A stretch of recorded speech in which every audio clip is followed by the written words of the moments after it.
a gente tem aqueles casos famosos que saíram em jornais, né? A empresa X foi vendida por R$50. R$1. Pô, como que a empresa foi vendida por R$1? Não, foi vendida pelo tamanho da dívida lá, que era R$500 milhão. Então, pô, só que ela tinha R$500 milhão de dívida, sócio, toma R$1 e eu assumo sua dívida. Então, é um grande desafio nosso alinhar essa expectativa de um cara que construiu a empresa por 20, 30 anos e associar isso a um valor. Nós estamos falando aqui, basicamente, eu acho que não vai ter como a gente não fugir do EBITDA, né? O EBITDA é amor ou ódio. Se a gente amar ou odiar, ele está no nosso dia a dia. É a base, né? É a base. Burnout é um capítulo à parte, né? Às vezes, igual você falou, um processo. Pô, esse processo que eu vou mexer vai me tornar mais ágil, uma qualidade, uma entrega melhor, vai garantir, inclusive, o atingimento do earnout lá na frente, né? Mas o não recorrente também pode ser o contrário e fazer o EBITDA cair. Por exemplo, na pandemia, várias empresas, por conta da pandemia, não tiveram viagens a feiras, viagens comerciais, então ela reduziu o gasto comercial. Entretanto, voltando, vai ter esse gasto de novel que faz parte da operação. E um ponto de destaque que também, só para um alinhamento com quem nos ouve, é a internacionalização, né? O EBITDA, ele permite comparação de países diferentes, porque independe da regra de imposto sobre renda. Então, a partir do momento que a gente tira o imposto sobre a renda do indicador, esse indicador Suíça, ou continente europeu, continente americano, enfim, a gente consegue ter um indicador comparativo e aí a gente consegue fazer um indicador comparável global. Estamos aqui em mais uma edição do Valor Insights. Hoje uma edição especial. Olá, Duda, Diego, Orivaldo. Tamo junto. Seja bem-vinda, seja bem-vindos. Hoje é uma edição especial Inside. Valor Inside Valor Brasil, né? Hoje estamos aqui, equipe Valor Brasil.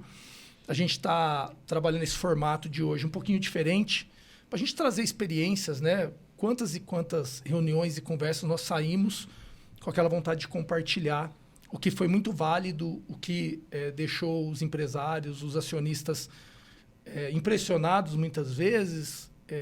Conseguimos transmitir a mensagem, né, daquilo que era importante, e hoje nosso objetivo é compartilhar isso com todo o público do Valor Insights. Especialmente temos a Maria Eduarda. Seja bem-vinda, Duda. Se você pudesse apresentar para o nosso público te conhecer um pouquinho também.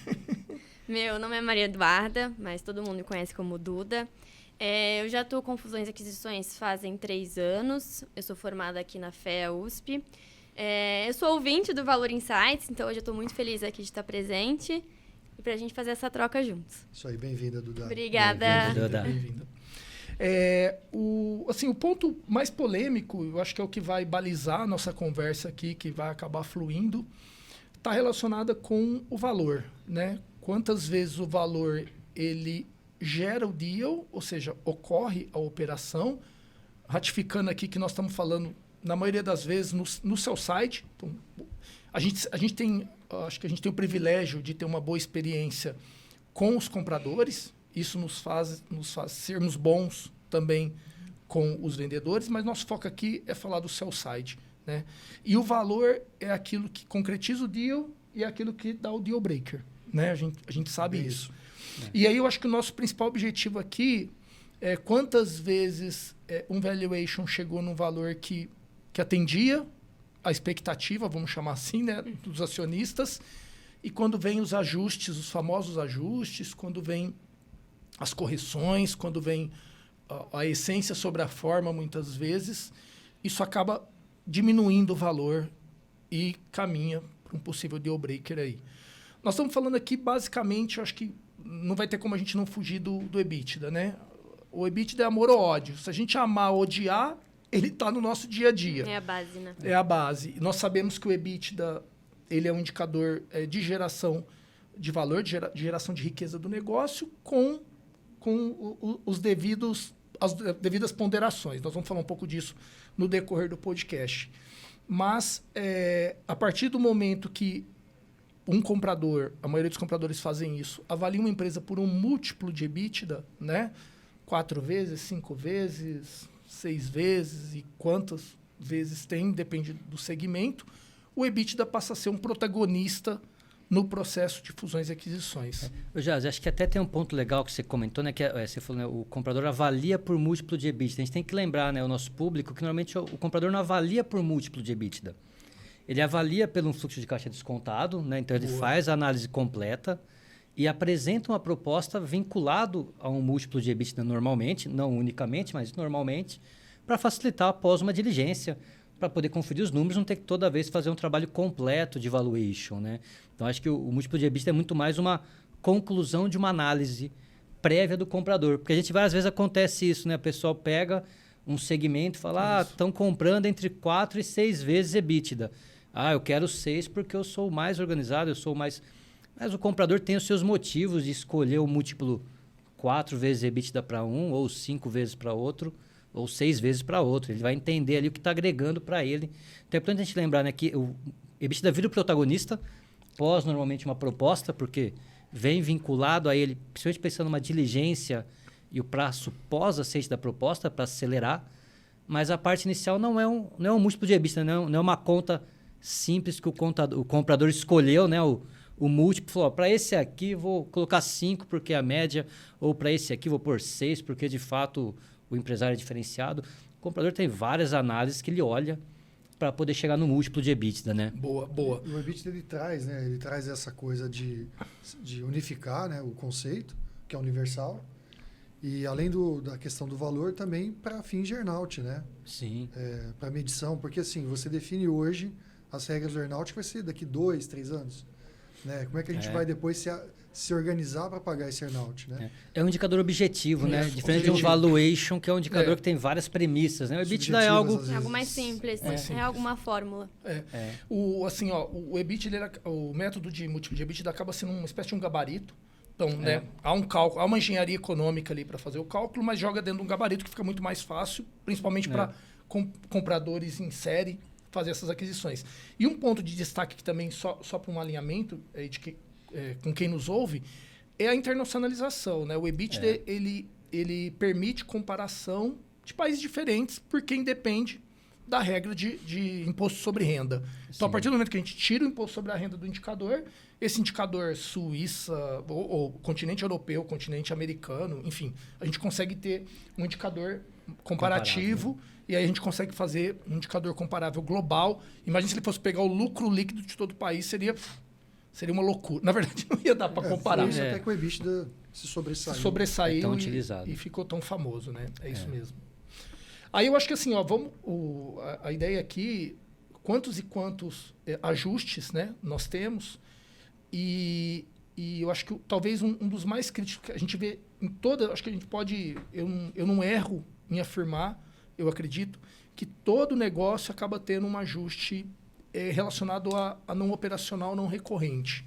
Né? Porque muitas vezes fala assim, o EBITDA lá é o earning só quando tira juro, imposto sobre renda e depreciação e amortização. Não, o próprio earning, ele tem aí os ajustes. Eu acho que é um bom para a gente começar aí, para ir aquecendo, né? E a gente vai entrando nos subitens de maneira natural, né? Sem dúvida. Aí a gente começa a entrar naqueles clássicos, né? Que, aqui no Brasil, a gente tem muito comum a questão, por exemplo, do prolabore do acionista, né? E outras despesas vinculadas aos acionistas estarem calculadas. Acho que um dos mais comuns de despesas não operacionais, né, é essa não separação das entidades. Né? Então, está a empresa com gasto do acionista, com caso da família gastos da família toda, em muitos casos. Pensando aqui em empresas médias, pequenas, até algumas empresas grandes também. Muito comum a gente Brasil, vê né? essa tratar junto, principalmente quando é algo familiar, né? Ou de sócios amigos. Né? Familiar que a gente diz não é pulverizado, aí uma SA, uma sociedade anônima, com muitos acionistas. É comum confundir o gasto do sócio com o gasto da empresa. E aí é um não operacional que está lá na DRE. Né? E aqui vale um ponto antes. Né? A gente fala de EBITDA, aí para o nosso público entender, sempre que a gente for começar a falar com o comprador, parte do contábil, eu acho que é a parte 1. Né? Então a gente sabe aí principalmente empresas talvez do simples, do presumido, que aí a contabilidade foca bastante no tributo e na receita, e a despesa não tem uma exigência legal, fiscal, que ele esteja contabilizado 100%, mas para um M&A, né, para uma fusão, aquisição, sempre vai partir do contábil. Aí, às vezes, é mais comum ainda ter esses não operacionais lá dentro, né? Ou às vezes alguns não recorrentes, né? Então acho que passo 1 é até a gente lembrar que é sempre o contábil, e aí talvez aí já comece a ter vários ajustes que é do que é o não contábil, né? Que inclusive nossa vivência mostra isso, né? Na maioria dos casos, quando a gente pega, né, empresas desses regimes, né, que é uma armadilha no Brasil, você vê muito foco na receita e pouco foco no custo e na despesa, né? Então já começa a trazer ajustes que às vezes para o comprador começa a poluir bastante a análise, né? À medida que eu começo a trazer ajustes que não estavam inicialmente previstos, né? A acurácia, então, né, da demonstração contábil, ela é fundamental. E eu lembrei até de um case aqui, que vocês vão lembrar também, de um ajuste que até é uma despesa operacional, mas num determinado ano foi jogado tudo como despesa operacional, foi para a construção de um software, é uma empresa de tecnologia, e, na verdade, não era despesa operacional daquele período, porque isso traria benefício futuro através de uma amortização, de uma depreciação desse software. Isso é bem comum. Então, quem nos ouve que é de tecnologia, dos mais variados tamanhos, a gente está falando da empresa que fatura 10 milhões até a empresa que fatura 80, 100 milhões, que investem o ano inteiro num software, então aloca grandes equipes e aquilo tudo acaba indo para a despesa operacional naquele ano, onde deveria, de maneira correta, ser contabilizado imobilizando isso, né, e depreciando isso nos próximos anos, onde tornaria esse lucro, esse resultado, um resultado mais real. E concordo, ainda você gosta, ainda amortizaria, né? Se você imobiliza e amortiza, nem no EBITDA entra. Que também é um cuidado extra, porque é claro que um comprador vai analisar a essência disso tudo. Se de fato fica para baixo do EBITDA todo esse desenvolvimento, ou se algo tem que ser para cima do EBITDA, mas é um bem comum mesmo de uma despesa que é operacional e aí a gente chama o não recorrente, né? Então, é não recorrente porque não vai acontecer todo ano, é pontual daquele período, né? E esse acho que é o maior desafio que a gente fala com o comprador, né? Como mostrar que aquilo de fato é não recorrente. Em alguns casos é mais simples, né? Se tiver 10 anos e um ano foi feito, tudo bem. Mas às vezes foram os 10 anos de desenvolvimento do software, né? Aí vira recorrente. É isso, né? E acho que essa questão do recorrente é legal porque a gente sempre imagina que o ajuste é sempre para melhorar a EBITDA, né? Então eu vou tirar algo que eu entendi que é não recorrente, foi o exemplo que a gente deu agora do desenvolvimento, né? Assim como tem outros. Mas o não recorrente também pode ser o contrário e fazer o EBITDA cair. Por exemplo, na pandemia, várias empresas, por conta da pandemia, não tiveram viagens a feiras, viagens comerciais, então ela reduziu o gasto comercial. Entretanto, voltando, vai ter esse gasto de novel que faz parte da operação. Então, naquele ano está a menos, só que na prática aquele EBITDA ficou super inflado. Considerando uma empresa que não teve nenhum impacto de receita, né, e outros custos dentro da operação. A gente sabe que a pandemia impactou em vários pontos aí que talvez não são não recorrentes mesmo, vão ser não recorrentes, né? O mercado, né, a gente percebe isso, principalmente em fusões e aquisições, que ele sempre acaba preferindo uma visão mais longo prazo. Então, o que é esporádico tende a não ser oportunista naquele momento, seja para o bem ou seja para o mal. Né? Então, por isso que sempre olha um período maior, sempre projeta, sempre tem um earn-out, que também isso acaba dando um ganho e falar, poxa, teve uma sazonalidade aquele ano, uma pandemia ou algo muito positivo de mercado, e aí o earn-out tende a equilibrar, ou uma análise histórica também tende a equilibrar. Eu acho que o legal para o público, né, entender sobre esse ponto do não recorrente, principalmente, às vezes a pessoa está preocupada por causa que vai vender a empresa e fala, pô, eu estou já no plano de venda, tem gente olhando, eu não vou investir tanto. Pô, ia fazer uma consultoria para melhorar aqui um processo, não vou, porque vai gastar, o EBITDA cai, vão pagar menos para mim por isso. Não vão pagar menos por isso, vão pagar igual, vão pagar mais, né, vão ajustar o EBITDA. Então, dar essa segurança, né? O comprador entende a operação, não é simplesmente frio no número, ele vai entender para saber o que é. O EBITDA normalizado, né? Legal que o José falou do earn-out, né? O earn-out é um capítulo à parte, né? Às vezes, igual você falou, um processo. Pô, esse processo que eu vou mexer, vai me tornar mais ágil, uma qualidade, uma entrega melhor, vai garantir, inclusive, o atingimento do earn-out lá na frente, né? Acho que, quando a gente fala nessa questão dos não recorrentes, né? É sempre a ciência sobre a forma, né?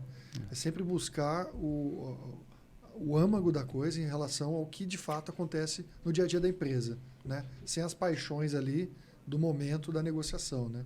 Que são os vieses, né? que o comprador, que o vendedor tem, né? Mas que é sempre bom deixar a essência do negócio falar mais alto, né? Sim. Como nós estamos falando de ajuste, né? A gente sabe que o interesting, né? A parte aí de juros, que a essência são os juros realmente financeiros que ajustariam no EBITDA. E a gente sabe que existem inúmeras rúbricas bancárias envolvidas no business. Pode estar do lado do cliente, né? Nas vendas, seja uma prorrogação, antecipação, pode ser fornecedor. E o juro propriamente dito, taxas bancárias. Esse também é um tema que acho que é unânime, né? Toda vez que a gente pega uma situação, acaba tendo algum tipo de ajuste no interesting, né? Nos juros aí. Esse também acho que é padrão. Assim, se for, né, aquela conta básica lá que a gente pega o balanço sem ter o detalhe, né? Pega toda a despesa de receita financeira e deleta, né? A gente tira fora, não precisa usar nada desse número para calcular o EBITDA. E quase sempre, né, na contabilidade tradicional, vai estar lá na despesa financeira a tarifa do boleto que emitiu. Isso é operacional, né? Não é financeiro, né? Por causa que ele tem uma aplicação, porque tem um empréstimo, né? O mesmo contrário, né? Quando a gente fala de juros que recebeu de cliente que constantemente paga atrasado. É recorrente. Diferente de um cliente que pagou uma vez atrasado e é um ponto fora da curva, né? E se mistura os assuntos, né? O financeiro tem uma questão de recorrência ou não para a gente entender se tem que subir ou não, né? Entra naquela história da customização, né? Você precisa... Cada cliente é único. No balancete dele, né? Rubrica por rubrica e entender, porque às vezes você está tirando coisa que é operacional, né? Eu acho que é um cuidado grande mesmo essa parte do financeiro, das despesas financeiras e das receitas financeiras, né? Ambos saberem subir, né? Também as despesas financeiras têm um atraso com o fornecedor. Tudo isso é operacional, né? Entender exatamente o que é operacional, não só pelo nome da linha, né? Eu diria assim, ganhos e perdas, né? Porque fornecedor também, se é uma empresa que tem o hábito de antecipar, né, contas de fornecedores, ele tem um desconto nisso, né? Isso acaba gerando uma receita para ele, né? Ele paga menos e é operacional, né? Ou seja, ele está pagando uma mercadoria num preço ajustado ao tempo, mais ou menos, que ele pagou. E aí eu acho que, assim, só para ficar bem claro para quem está nos ouvindo, e esse é o principal objetivo aqui desse nosso podcast, é que a única coisa que ajusta no EBITDA são juros sobre empréstimo e financiamento. Acho que a essência da conversa é essa. Outros pagamentos ou recebimentos, né, ou descontos por antecipações, né, ou postergações, né, ou por até pagar outros, atrasado. né? A gente vê às vezes desconto por bonificação, desconto por ter comprado bastante. Às vezes muitos fornecedores, né? Você pega esse setor de distribuição, os mais diversos, seja agronegócio, alimentos, farmacêuticos. Todos têm isso, né? O fornecedor dá um desconto se você compra um volume X, bate uma meta de venda Y, faz uma promoção junto com o cliente. Então, você vai receber vários descontos financeiros na hora de pagar só duplicado para o fornecedor, que não tem a ver com prazo, tem a ver com uma prática, com uma meta. Isso tudo é operacional, né? A gente não pode colocar... É intrínseco do negócio. Assim como o desconto para o cliente, né? Estou dando desconto para o cliente. Também é 100% operacional, né? Não é financeiro. Eu até aproveitar aqui e fazer uma provocação, Diego. Então, se a gente está falando que o empréstimo e financiamento ele não influencia no EBITDA, se eu tenho um empréstimo, esse juro não compõe. Então, ou seja, eu estou pagando... Está sendo negociado... Ele sai. Ele sai, ele ajusta. O que eu quero dizer é o seguinte, se eu comprar um volume alto de imobilizado um pouco antes de uma transação, poderia remeter que os juros que eu financiei essa imobilização, vamos pensar em veículos, que é mais fácil, né? Eu comprei lá 10 caminhões. O financiamento que eu fiz desses caminhões, o que vai gerar de juros, ajusta no EBITDA. Então, na operação, eu não estou perdendo. E aí? Por que então alguém faria o empréstimo ou não faria o empréstimo e financiamento, sendo que é a mesma coisa olhando pelos juros? Eu acho que são dois pontos, né? Igual você falou. Um é os juros, né? Então, se pegar um capital emprestado para aplicar na empresa, vai ter uns juros que não impacta nada no EBITDA. E se você, de fato, conseguir converter isso em um resultado positivo, só ganho. para a questão do múltiplo, do EBITDA em si, né? Do resultado financeiro. Isso. Lembrando que o EBITDA não é um fim em si mesmo, né? Sem Como dúvida. o Diego falou, ele é o final que concatena uma parte da macro. equação. Por isso que a gente tem que lembrar ali o todo, né? Então, ou seja, essa é a parte 1. Quando a gente fala essa parte, que o EBITDA vai melhorar e aí, consequentemente, tende a melhorar o valor da empresa, toda negociação acontece sobre o valor da empresa para o acionista. Isso aí. Então, a gente tem aqueles casos famosos que saíram em jornais, né? A empresa X foi vendida por R$1.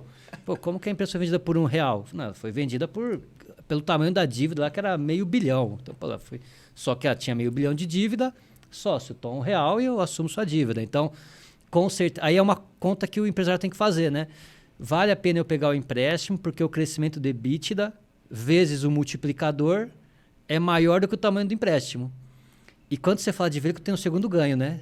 Que é, se eu hoje pago um frete, vamos pegar o exemplo do veículo, né? Eu pago frete para a transportadora, está acima do EBITDA. Comprei 10 caminhões, 0 a linha frete, eles vão todos para depreciação. Que sai do EBITDA. E o EBITDA sobe 2 vezes, ou seja, não paga nem os juros e ainda tem a depreciação no lugar do frete, né? Então pode ser até uma estratégia. Lembrando, isso tem que comparar com a última conta, que é pós-descontar a dívida do valor da empresa, né? Quando eu falei, era para provocar mesmo em relação a isso. Você levantou a bola. Que no fundo é assim, né? E isso é uma conclusão que a gente vive conversando. Se esse empréstimo é um empréstimo tomado de imediato, ou seja, o negócio ainda não conseguiu tirar proveito dele, isso tende a ser ruim. Porque isso vai descontar tudo da dívida, ou seja, dívida líquida. Isso vai descontar tudo de dívida líquida. E isso tende a mais atrapalhar. Já vamos encurtar o caminho. Vai mais atrapalhar a negociação do que ajudar. Agora, se já conseguiu tirar proveito ali durante 1, 2, 3 anos, vamos colocar aí, ou seja, mais da metade da vida útil, isso tende a ser bom. Porque aí trouxe benefícios. Essa é uma que eu acho que é uma das clássicas, né? Que a gente ouve muito. Eu ia comprar, eu compro, qual o momento de comprar? Porque ganho na depreciação, mas vai perder como dívida líquida e vai descontar do valor do acionista. E isso tende... Por isso que você falou bem, né, Jazz? Depende da hora que vai acontecer a negociação, né? E a hora que você está fazendo essa transação. Lembrando, né, pessoal? Normalmente, o comprador ou ele usa o último ano fechado, né? O último ano fiscal, ou usa os últimos 12 meses, ou às vezes usa uma média de 2 anos, 3 anos, vai depender do tipo de negócio. Então, por isso que tem que ponderar bem o quanto você vai aproveitar desse empréstimo. E às vezes o earnout pode ser onde você vai ganhar. Às vezes você vai ganhar na multiplicador do earnout, né? Tem que fazer essa conta para ficar seguro, né? E como tudo nessa vida tem limite também. Porque o comprador, ele tem as regras de governança dele ali, por exemplo, de limite de endividamento. Né? A taxa de juros está muito alta nesse momento que a gente está gravando esse podcast. Então, também não é uma coisa aberta. Acho que é isso, né? Quanto menos novidade a gente trouxer para a mesa nesse momento aí de negociação, eu acho que é mais tranquila, né? Fica menos traumática todo o processo de negociação. Né? E esse tema põe em evidência por que fusões e aquisições faz parte do dia a dia. Porque quantas empresas nós não fomos chamados para assessorar, acabou de fazer uma ampliação fabril há menos de 6 meses, ou seja, adquiriu um endividamento que ia tirar um proveito desse endividamento a médio e longo prazo e vem uma proposta. E vem uma compra. Então, está olhando isso sempre de uma maneira que nada mais, nada menos do que geração futura de caixa. Né? Quem compra está comprando fluxos de caixa futuro antecipados. Então, se está gerando para mim, eu vou transferir para o outro. Essa análise ela é constante. E aí, fusões e aquisições está no dia a dia. Esse é um exemplo, entre outros. Esse é um clássico, né? Sobre investimento aí, em mobilizar em ativos. Né? Por isso, né, todo caso aqui a gente sempre está tratando, né, os 2 momentos, né, o momento da negociação e alguém que tem uma intenção futura, em algum momento, de fazer a transação. Né, alguém que fala, hoje eu não estou com uma negociação em mãos, mas tenho interesse em algum momento de fazer uma saída, por qualquer motivo que seja. Ou o mercado está aquecido, ou no futuro eu quero mudar de ramo, eu quero realizar a saída dele e concretizar o que eu construí. Pô, se você antecipar todos esses ganhos, vai ser mais fácil você provar todo esse EBITDA. E eu iria um pouco além, Diego. Vou usar o tripé. Né? 3 vértices formam um plano. Não é isso que diz a geometria? Quais 3 possibilidades de um negócio? Falir, herdar, ficar para os herdeiros ou vender. Falir ninguém quer.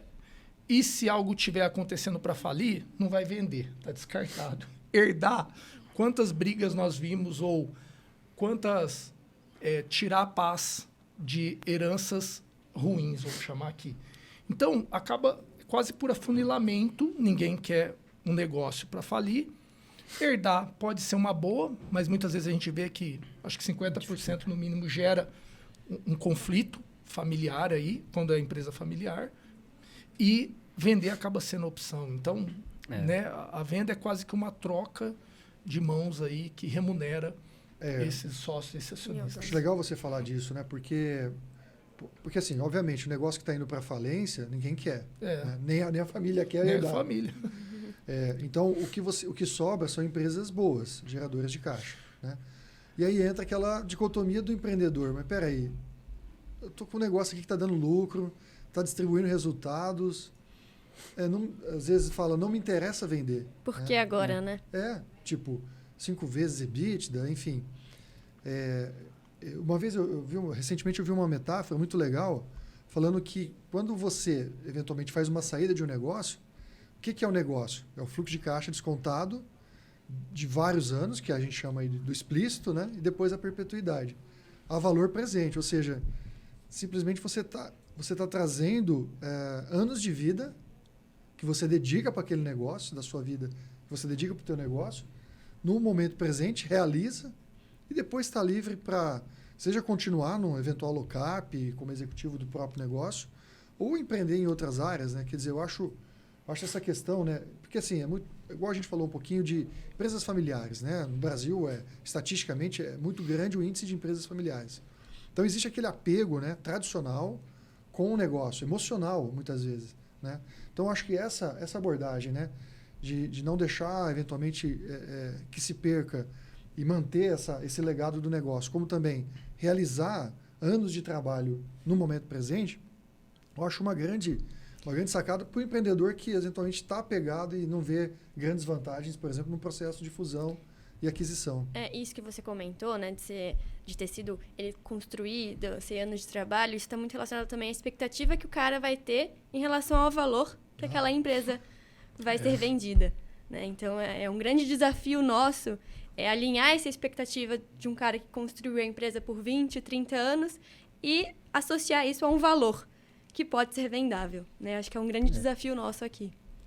Acho que você colocou bem, né, Duda? E às vezes a gente está nos clientes, né, Duda? A gente ouve o cliente falar assim, não, mas se eu ficar com a empresa comigo, ele vai pagar 5 vezes o EBITDA? Então, em 5 anos eu ganho isso também. Não é bem assim, pera lá. Né? Vamos pensar, pessoal. Lembra, EBITDA tem que pagar imposto de renda, tem que pagar depreciação, tem que pagar juros. Então, às vezes, ele está te pagando 5 vezes EBITDA, está te pagando 10 vezes dividendos, 15 vezes com risco. E com a pimentinha chamada risco, né? No outro caso, você está recebendo sem risco. Está aqui o dinheiro, está na sua mão, à vista ou parcelado, mas garantido. Você está garantido seus 10 lucros. E às vezes a gente vai empresa e fala assim, não, mas eu posso trabalhar mais 10 anos na empresa. Tudo bem, você continua trabalhando. Não muda, você ganha os 10 anos adiantado e trabalha, sem problema. Pode continuar trabalhando, você vai ganhar duplicado, né? Não perde o trabalhar, né? Mas a gente ouve várias vezes isso, ele vincular o ano, né? Ao tempo. Acho legal também, Diego, quando você fala aí de trabalhar, né? Óbvio que antecipar anos de trabalho é muito bom, porque te dá uma liberdade para você escolher exatamente o que você quer fazer. E a gente tem visto, tem participado, inclusive, de situações em que não é a venda necessariamente total. Que você pode usar as ferramentas, por exemplo, de fusões. Então, você pode realizar uma parte da liquidez do seu negócio e participar de algo maior, ainda mantendo um percentual de participação e continuar trabalhando naquele negócio, empreendendo, mas um negócio muito maior, né? Com um risco menor, eventualmente, né? Por ser um negócio maior, né? Então, assim, eu acho que traz uma liberdade para quem está ali à frente do negócio, que elimina esse aspecto do apego, né? Quando a gente olha com esse olhar mais financista e econômico, tem sentido. E com essa liberdade, eu acho, a gente começa a entender que realmente é uma ferramenta muito poderosa. Né? Eu acho que até tem a ver com apego, né? Porque assim, o acionista, né? o empresário, né? Quando está olhando a empresa dele, ele tem o apego e ele tem ali o lucro que ele vê no dia a dia. Né? E quando a gente está falando agora dos ajustes, né, que é a nossa pauta principal, é importante explicar, né? O comprador não está fazendo ajuste para baixar valor. Ele está fazendo ajuste para representar a realidade, né? Então, na prática, o comprador não está preocupado se vai dar mais ou menos. Ele só quer que represente a realidade, né? A gente vê muitas vezes o vendedor ficando incomodado. Ah, mas ele veio aqui e colocou... Não que é o, pessoal. Né, assim, um ajuste que é bem comum, né? Salário da diretoria. O empresário, como sócio, recebe via distribuição de lucro ou recebe lá um prolabore que para ele está adequado. Mas, às vezes, pelo porte da empresa, teria que se pagar mais. E se colocar numa estrutura de cargos, salários dentro do comprador, é mais caro. E ele vai pagar esse salário.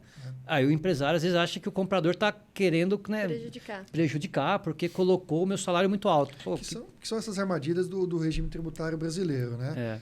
A gente tem, por exemplo, o regime do lucro presumido, né, que foca muito em receita. A própria questão do prolabore, né, pequenos negócios, médios negócios, é o que você falou, né? Foca em ter um prolabore mínimo para satisfazer a questão legal e tudo é distribuição. Mas veja, se vem uma empresa de capital aberto me adquirir com auditoria, com governança, não dá para tratar dessa forma. Tem que pagar a remuneração de mercado. Daí os ajustes, né? Sim, sim. Por isso, é tudo trazido ao mercado, né? Assim, a gente colocou o do prolabore, acho que é um dos que, o do salário da diretoria é um dos que a gente mais vê, né? E para todos, às vezes para mais, às vezes a gente já teve casos que aumentaram, né? Então o EBITDA ficou maior, porque às vezes o empresário estava tirando mais do que era mercado. Tudo bem, ele era sócio da empresa, então ele escolheu, né? O sócio, a sócia, escolheu tirar mais. E em casos que retirava menos, como o salário da diretoria, pelo trabalho. Então, tinha que ajustar para cima. Acho que é um bem comum, né? O outro que acho que é ganhador é o do aluguel, né? Aluguel, imóvel próprio, né? 100% ajuste, 100% aluguel, né, Jaz? Acho que esse aqui é campeão. E esse é um também que cabe a provocação parecida com a questão da compra do imobilizado, que é o não ter o aluguel é entregar a empresa com prédio. E aí, quantos comparativos, eu acho que vale a gente comentar aí, entre não ter o imóvel, ou melhor, o imóvel fica para os acionistas e cobra aluguel, que abate no EBITDA, mas o imóvel fica com eles, versus entregar o imóvel. Quase sempre essa conta, né, não dá para falar que é uma verdade, vale a pena colocar o aluguel e baixar o EBITDA, né? O que baixa de EBITDA não compensa o que vale o imóvel ao valor de mercado, né? Sem contar que você vai ter uma segurança. Os benefícios também, né, tributários, né? E ainda você vai ter uma segurança de receber um valor mensal, né? Então, vários empresários se preocupam com isso, inclusive, né? Tipo, e eu estou acostumado com o volume de dinheiro entrando. Vai entrar agora tudo, um grande volume e os mensais pequenos talvez não vão ter. Aluguel é um jeito de você manter ali um valor mensal garantido, né? Seguro ali via aluguel, né? E é quase unânime que isso encaixa também com o perfil do comprador, que ele quer OPEX, ele não quer CAPEX, né? Então ele prefere pagar a despesa do aluguel recorrente do que ele ter um ativo e ter que dar manutenção daquele ativo e ser algo para administrar, né? Ser um CAPEX mesmo. Isso acaba coincidindo. O que eu acho legal, como você falou, né, Diego, que não é uma regra, mas na maioria dos casos compensa, né? Mostra como o processo de fusão e aquisição, mesmo esses ajustes, acabam sendo até uma etapa consultiva. Porque, vamos lá, se a gente fez a conta, né, via fluxo de caixa, não compensa ter o imóvel, significa que você vir trazendo esses imóveis dentro do negócio, economicamente não foi uma melhor decisão em termos de geração de caixa, como o Josiel falou. Se o comprador está olhando para o OPEX, ele não está olhando porque é um termo famoso, novo do mercado, que está todo mundo falando, não. É porque em via de regra, a melhor forma de geração de caixa, né? Então, inclusive esses ajustes, porque assim, vamos pensar numa linha do tempo, né? Fizemos todo um processo de fusão e aquisição, entramos na fase de ajustes e eventualmente deu no deal, não deu certo o negócio. Mas esses ajustes, se a gente olhar para o lado positivo, pode nos ajudar, inclusive, a olhar a nossa gestão interna e trazer esses aprendizados. Daí eu acho que vale esse cuidado de não olhar com... esse cara... Não levar para o lado pessoal, né? Esses ajustes aqui estão depreciando o meu negócio. Não, é uma visão de mercado, né? Para mostrar a realidade da empresa, né? Sem dúvida. O outro aspecto que não é à toa que representa quase 1/3, né, da receita dos negócios no Brasil é tributo, né? E quantos ajustes tributários a gente a gente faz, né, a gente discute, a gente alinha com o comprador relacionado ao EBITDA. Né? Eu acho que é um tema também que vale aqui a gente explorar e de dar exemplos aí de tantos cases que nós temos relacionado a tributo. E acho que isso tem a ver com a complexidade do sistema tributário. Tem mais de um caso que a gente viu de ajuste, era não necessariamente porque deliberadamente alguém fez alguma ação para reduzir tributos, e sim porque tinham entendimentos diferentes, né, sobre aquele mesmo lançamento. O vendedor entendia que deveria ser tributado de um jeito, conforme a lei YX, e o comprador, quando foi colocar lá uma auditoria ou um advogado especialista, entendeu que o mais seguro era aplicar de outra alíquota. Aquela alíquota tem um risco de acontecer, de não acontecer. Então, é comum, né, ter essas dúvidas sobre qual que é o caminho mais seguro.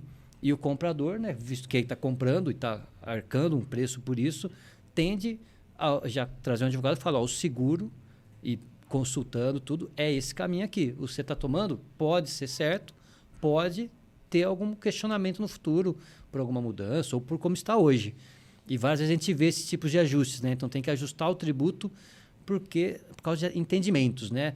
Isso aqui é uma receita financeira exatamente, ou é uma receita operacional. A gente está falando agora de descontos de clientes. Na essência contábil cai lá em receita financeira. Dependendo desconto de fornecedor. Dependendo é uma receita operacional. Isso muda tudo como tributa e depende do entendimento tanto do governo, né, da Receita Federal, quanto dos advogados para poder orientar e ver se tem necessidade de ajustes, né, para mais e para menos, né? E aí eu acho que um comentário, Diego, sobre o que você falou, vamos considerar que os dois NCMs aí estão corretos e tributam IPI diferente. Acho que vale comentar a diferença da contingência e do ajuste no EBITDA. Então, pode ser que, mesmo que uma empresa que está comprando do mesmo business que está sendo adquirida, usem NCMs diferentes, tudo bem, isso segue com NCMs diferentes. Ou seja, esse EBITDA, ele continua o mesmo. Caso lá na frente tenha algum problema, haja alguma fiscalização que vá retroagir o aumento dessa alíquota, isso é uma contingência que não vai impactar no EBITDA. Por isso que o processo ele sempre se amarra. Né? Ele sempre tende a diminuir o risco para ambos os lados. Ou não digo diminuir, né? Equilibrar os riscos para o comprador e para o vendedor. Né? Eu acho que uma das questões do tributo que tem acontecido bastante, né, é quando você consegue recuperar créditos, né? Então, a gente tem tido muitos casos recentes, né, de empresas, né, que entraram por questões tributárias que pagaram a mais e querem recuperar, né? A gente vê aí exclusão do ICMS, base PiscoFins, né, toda essa base. Então, a empresa entrou com um processo, só que ela não conseguiu nada no ano da negociação, ou seja, ela vai começar a receber ano que vem. É um caso que o comprador entende, fala, mas o certo seria, então, ter conseguido esse ano. Eu entendi que você não conseguiu, mas você já foi aprovado agora, você vai conseguir recolher a partir de agora, anterior, né? Mas o período anterior não existia. Tudo bem, vamos colocar o ganho. Assim como o inverso, né? Se tiver também algum processo que entende que se pagou errado, você vai ter que pagar, mesmo que no futuro, se abate o EBITDA, né? Por isso que tem a contingência e o ajuste, né? E também, né, ainda falando da questão do ajuste com enfoque tributário, novamente, né, falando da questão do presumido, às vezes até simples, se você tem, às vezes, empresas, sei lá, um grupo de empresas tributadas no simples ou um grupo de empresas no presumido. A folha de pagamento. Cujos faturamentos somados, por exemplo, saem do limite do presumido, obviamente que o comprador vai avaliar essa empresa sob a ótica do lucro real, né?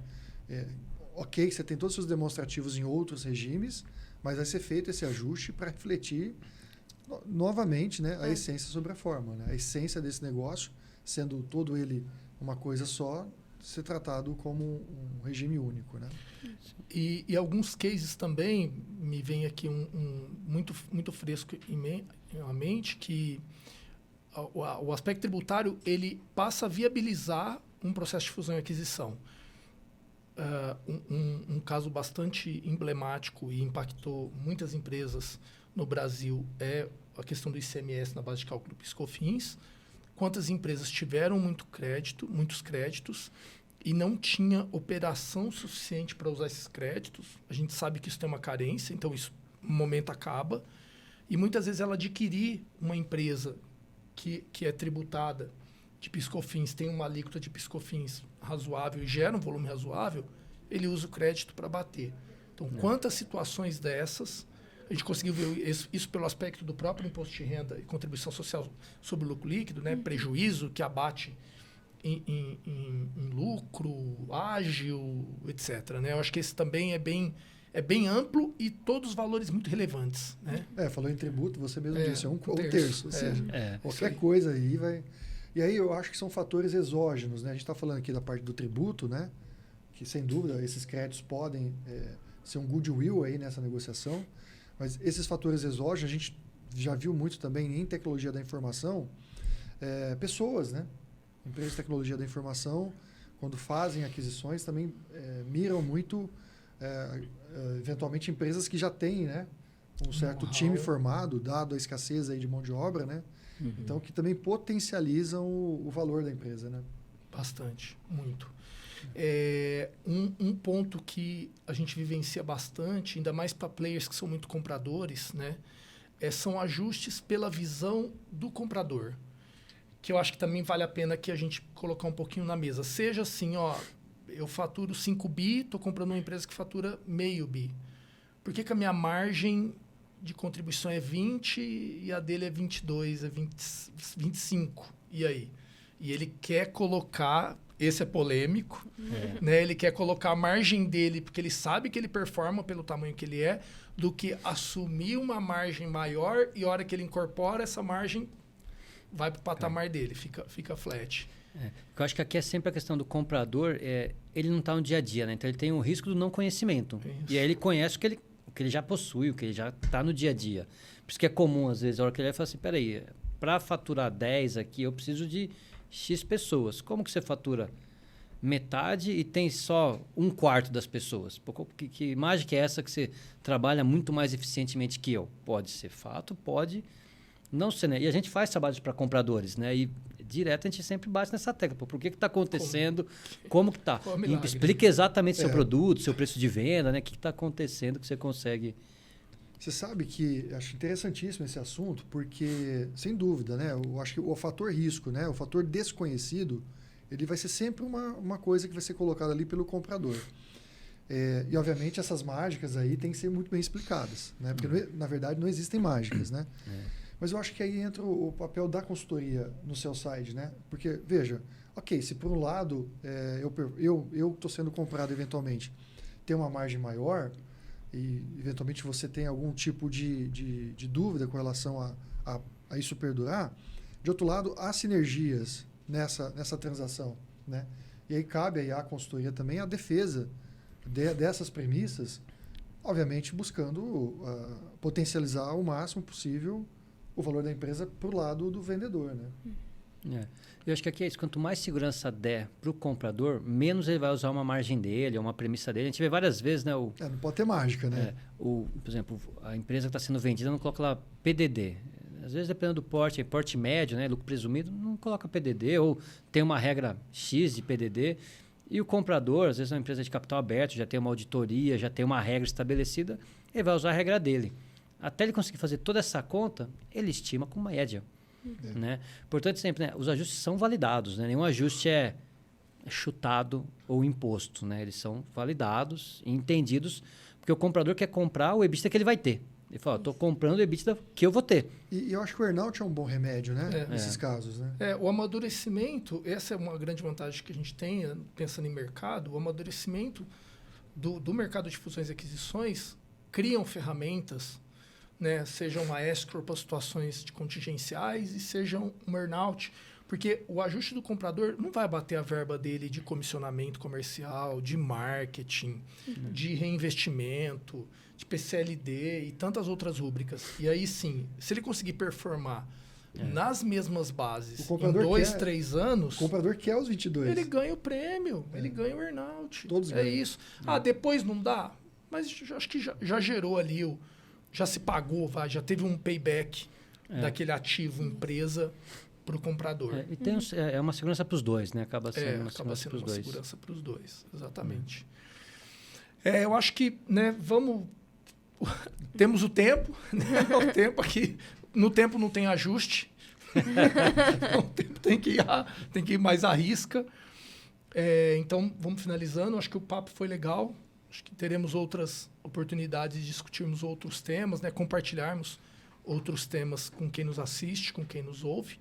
Obrigado, Duda, pelo tempo aí, pela troca de ideias, de experiências. Obrigado, Diego. Obrigado, Orivaldo. Vamos finalizando, então, mais um Valor Insights. Até o próximo. Até logo, pessoal. Obrigado.